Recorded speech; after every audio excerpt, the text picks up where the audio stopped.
Hello friends, आप सभी का प्रगति गुरुकुल चैनल पर बहुत स्वागत है। आज हम अकाउंटिंग के बहुत ही इम्पोर्टेंट रूल्स के बारे में जानेंगे, नियमों के बारे में जानेंगे, जिसे कहते हैं गोल्डन रूल्स ऑफ अकाउंटिंग। तो आप सभी को पता होगा, अगर आप अकाउंट्स के स्टूडेंट होंगे, कि तीन टाइप के अकाउंट्स होते हैं। पहला होता है पर्सनल अकाउंट, दूसरा होता है रियल अकाउंट और तीसरा होता है नॉमिनल अकाउंट। पर्सनल अकाउंट होता है व्यक्तिगत अकाउंट, रियल अकाउंट होता है वास्तविक खाता और नॉमिनल जो होता है वो नाम मात्र का खाता होता है। पर्सनल अकाउंट में डेबिट द रिसीवर होता है और क्रेडिट द गिवर होता है। ये पर्सनल अकाउंट की बात है। वही रियल अकाउंट में डेबिट व्हाट कम्स इन हो जाता है और क्रेडिट व्हाट गोस आउट हो जाता है। फिर नॉमिनल अकाउंट में debit the expenses and losses, credit income and gains. तो फ्रेंड्स, इसको हम अच्छे से समझने की कोशिश करेंगे ताकि आपके दिमाग में ये बैठ जाए। और कई बार एग्जाम में ना ये 3 नंबर के क्वेश्चन आ जाते हैं, सिर्फ ये तीन जो गोल्डन रूल्स होते हैं अकाउंटिंग के, इसी को बस इतने को ही बताने के लिए 3 नंबर आ जाता है। तो ये आपको तो रट लेना है समझ के अच्छे से, जैसे भी हो आप रट लो। और ऐसे लिखोगे तो और अच्छा है, चार्ट बना दोगे तो भी अच्छा है, या फिर कुछ डायग्राम फ्लो में बना दोगे तो भी अच्छा है। नंबर आपको जैसे चाहिए, जितना सुंदर आप लिखोगे उतने अच्छे आपको नंबर मिलते हैं, प्लस करेक्ट भी लिखना होता है। तो आइए देखते हैं कि रियल अकाउंट क्या होता है। A real account is a general ledger account that relates to assets and liabilities. जो रियल अकाउंट होता है ना, उसमें एक जनरल अकाउंट होता है, वो जनरल खाता होता है, बही खाता होता है, जिसमें एसेट्स और लायबिलिटीज होते हैं। मतलब दायित्व और एसेट्स क्या होता है, हमारी संपत्ति होती है, अदर देन पीपल्स अकाउंट, और उसके अलावा एक नॉर्मल व्यक्तिगत खाते होते हैं। These accounts do not close at year end are carry forward. आपने अकाउंट्स में देखा होगा कि कई जो अकाउंट्स होते हैं वो एंड नहीं होते हैं, और वो क्या होते हैं कि नेक्स्ट ईयर के लिए कैरी फॉरवर्ड हो जाते हैं, कि हमने अकाउंट्स बनाया और ये carry forward to next year हम लिख देते हैं, और फिर हम नेक्स्ट अकाउंट नेक्स्ट ईयर में स्टार्ट करते हैं। अकाउंटिंग ईयर आपको मालूम होगा, जो कि शुरू होता है 1 अप्रैल टू 31 मार्च। नहीं पता है तो याद कर लीजिएगा। न्यू ईयर हमारा होता है 1 जनवरी टू 31 दिसंबर, बट हमारे अकाउंट्स का जो न्यू ईयर होता है, अकाउंटिंग ईयर जिसे हम कहते हैं, वो होता है 1 अप्रैल टू 31 मार्च। और सबसे बेस्ट एग्जाम्पल जो वास्तविक अकाउंट रियल अकाउंट का होता है, वो होता है बैंक खाता। बैंक खाता, अब इसको हम एग्जाम्पल से भी समझ सकते हैं कि राम ने इतने रुपए, मान लीजिए 1,000 रुपए जमा कराए, ठीक है, कैश जमा कराए। 1 जनवरी 2003 को उसने बैंक में 1,000 रुपए जमा कराए। तो अभी आप इसको कैसे लिखेंगे, आइए देखते हैं।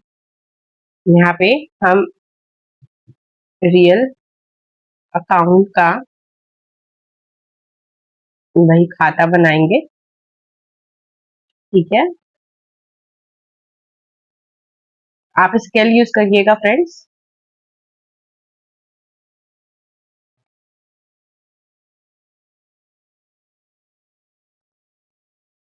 अभी यहाँ पे हम लिखेंगे डेट, यहाँ पे पर्टिकुलर, और यहाँ पे डेबिट, और यहाँ पे क्रेडिट, ठीक है। अभी क्या था एग्जाम्पल हमारा, ये रियल अकाउंट का है ना। राम जो है डिपॉजिट किया था, उसने डिपॉजिटेड कैश, जमा कराया था ना 1,000 रुपए इन बैंक। और आपको डेट भी मेंशन करनी होती है फ्रेंड्स। आप ये मत करिएगा कि डेट वेट अगर आपने मेंशन नहीं किया ना पेपर उसमें, और आपको ये प्रारूप मतलब सैंपल बनाने पड़ते हैं, इसे प्रारूप कहते हैं हिंदी में। इसको आपको एग्जाम में बनाने पड़ेंगे, तभी आपको फुल मार्क्स मिलेंगे। इन बैंक ऑन 1 जनवरी 2024, ठीक है। अभी ये है क्वेश्चन, अभी इसको हमको इसमें कैसे बनाना है। अभी डेट में हम डेट डाल देंगे, कब था, 1 जनवरी 2024, ठीक है। अब क्या था, किसको जमा किया था, बैंक अकाउंट को, बैंक अकाउंट, ठीक है। रुपीस कितना था, 1,000, टू कैश अकाउंट। अभी इसमें हमने क्या पढ़ा था कि डेबिट रिसीवर होता है, तो रिसीव कौन किया? बैंक ने। किसने जमा किया था बैंक में? राम ने। तो राम के अकाउंट से कैश क्या हुआ? क्रेडिट हुआ, निकाला गया राम के अकाउंट से, और जमा किसमें हुआ? बैंक में। तो बैंक अकाउंट 1000 डिपॉजिट डेबिटेड और टू कैश अकाउंट 1000 क्रेडिटेड। अभी आगे देखते हैं हम नेक्स्ट अकाउंट। अभी नेक्स्ट है personal account. Personal account is also a general ledger account. All account related to person, whether natural person like individual or artificial person like companies fall under this category. मतलब personal account क्या होते हैं? ये account ऐसे accounts होते हैं जो normal बही खाते जैसे ही होते हैं, पर इसमें कोई इंडिविजुअल, कोई आपका खुद का अकाउंट ही हो सकता है, या फिर कोई कंपनी का अकाउंट हो सकता है, या फिर किसी मतलब जैसे होता है ना, किसी कंपनी के नाम पे आपने या फिर किसी नाम पे आपने बनाया, तो वो एक आर्टिफिशियल पर्सन हो गया, उसके नाम पे होता है। और उसका बेस्ट एग्जांपल होता है पर्सनल अकाउंट का, होता है वो है ड्राइंग अकाउंट।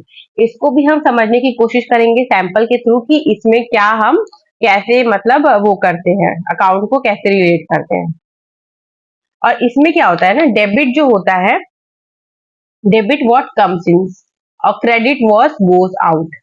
तो चलिए देखते हैं कि ये कैसे रूल फॉलो होता है। और फ्रेंड्स आपको मैं बता दूं, इसमें एक और चीज होती है जो कि पर्सनल अकाउंट में होती है, वो होती है जो जब कोई व्यवसाय, जब कोई बिजनेस होता है ना, उसमें कोई किसी अन्य व्यवसाय या फिर कोई अन्य व्यक्ति, कोई और थर्ड पर्सन कुछ व्यक्ति से कुछ मिलता है, मतलब मान लीजिए आपका कोई बिजनेस है, आपको किसी थर्ड पर्सन से आपको कुछ मिल रहा है, तो वो पहला व्यवसाय प्राप्तकर्ता बन जाता है। मतलब आप जो है वो फर्स्ट रिसीवर बन जाते हैं क्योंकि आपको उसने दिया, और दूसरा व्यवसाय या व्यक्ति जो होता है जिससे आपको मिला है, वो होता है देने वाला बन जाता है। मतलब इसको हम एग्जाम्पल के थ्रू समझेंगे। पहले हम अपना चार्ट बनाएंगे।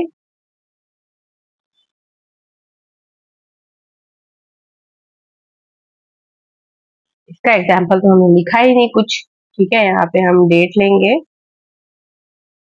और यहाँ पे हम पर्टिकुलर्स लेंगे, यहाँ पे हम डेबिट लेंगे और यहाँ पे हम क्रेडिट लेंगे। अभी हम इसमें क्या एग्जाम्पल लेते हैं, मान लीजिए Ram bought gift worth rupees 10,000 from Lakshman. ठीक है, राम एक कंपनी है जिसको 10,000 का गिफ्ट मिला, किससे? लक्ष्मण के शॉप से। ठीक है, ऑन 2 मार्च 2024। अभी अभी इसको हम कैसे इसमें पुट करेंगे ये हमें देखना है। तो सबसे पहले डेट में आएगा 2 मार्च। ठीक है,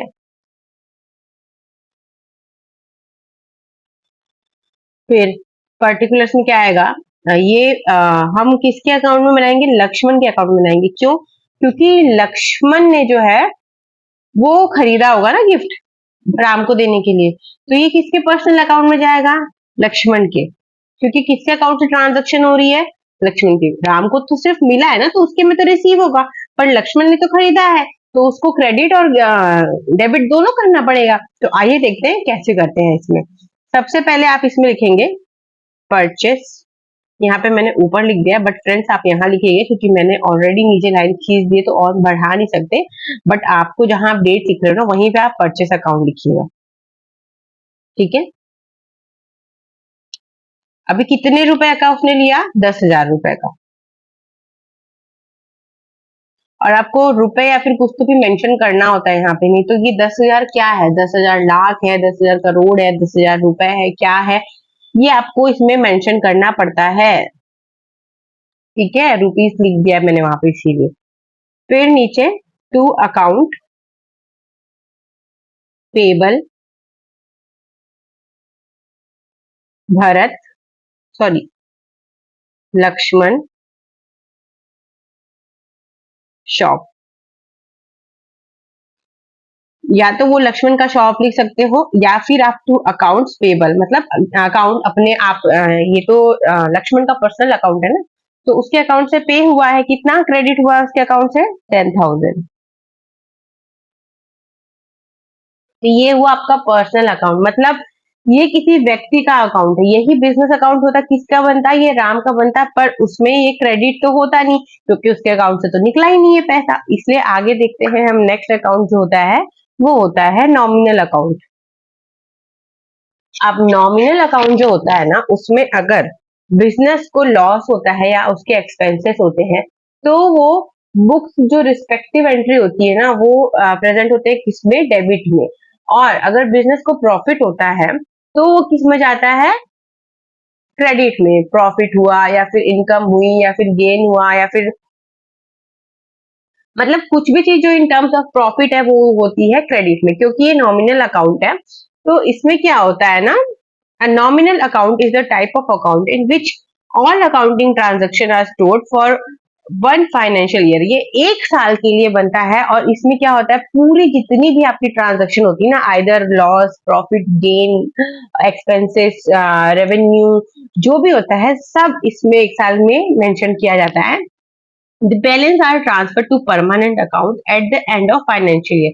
और जो परमानेंट अकाउंट होता है उसमें जो इसका बैलेंस होता है वो फाइनेंशियल ईयर के एंड में ट्रांसफर हो जाता है। These nominal accounts are usually related to revenue, expenses, gain and loss. Example of nominal account is salary account।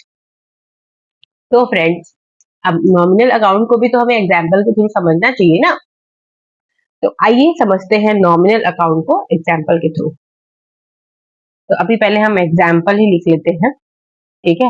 अब राम लक्ष्मण हो गया तो सीता जी को क्यों छोड़ा जाए, राम युग चल रहा है तो हमें उन्हें भी तो याद रखना पड़ेगा। आइए एग्जाम्पल लेते हैं सीता जी पे। सीता पेज बिजनेस, अभी हम क्या देख रहे हैं फ्रेंड्स, नॉमिनल अकाउंट, ठीक है। आप कंफ्यूज मत होइएगा किसी भी अकाउंट से, और आपको अगर कोई और भी इससे रिलेटेड चाहिए होगा या फिर इकोनॉमिक्स हो या फिर बिजनेस स्टडीज हो, कुछ भी हो, आप मुझे कमेंट करिएगा, मैं उस पर भी आपको ट्राई करूंगी पढ़ाने के लिए, क्योंकि ऑलरेडी मेरा इसी में मास्टर्स है, एमबीए है, तो if I can help anyone so it will be grateful. तो आगे देखते हैं, Sita page business rent of, और अगर आपको हिंदी में भी चाहिए सारा तो आप मुझे कमेंट कर दीजिएगा। 10,000 ही हम ले लेते हैं for the premises held by her on 10th day of each month. The entry for month of July will be। तो हमको क्या करना है, हमको जुलाई मंथ का एंट्री करके बताना है, क्योंकि सीता जो है वो हर महीने रेंट पे करती है अपने बिजनेस प्रेमाइसेस का, जहाँ पे उसने अपनी बिजनेस खोल रखी है, उसका 10,000 रेंट वो हर महीने की 10 तारीख को देती है, ठीक है। अभी हमको इसका एक लेजर अकाउंट बनाना है। फ्रेंड्स, आप जब भी अकाउंट बनाए आप स्केल का जरूर यूज करें, मैं यहाँ पे आपको समझाने के लिए जस्ट यूज कर रही हूँ, तो मैं ऐसे ही बना दे रही हूँ। और एक टाइम के बाद ना हमें आदत हो जाती है कि हम सीधे लाइन खींचने लग जाते हैं, इतने अकाउंट्स में हमें अकाउंट प्रॉफिट एंड लॉस और ये सब बनाना पड़ जाता है, बैलेंस शीट है ना। तो देखते हैं, डेट, पर्टिकुलर्स, डेबिट, क्रेडिट। तो अभी हम लेते हैं फर्स्ट फर्स्ट 2024 का, छोटा हो गया, bank account credit, sorry bank account debit 10,000 to cash account 10,000। अभी आई होप आपको ये सारी चीजें समझ में आई होंगी। अगर आपको समझ में नहीं आया या फिर आपको कुछ और भी जानना है तो आप मुझे कमेंट कर दीजिएगा। और अगर आपको वीडियो पसंद आई होगी तो वीडियो को लाइक करना ना भूलें और चैनल को सब्सक्राइब करना ना भूलें। थैंक यू, मिलती हूँ अगले वीडियो में। And all the best for your papers.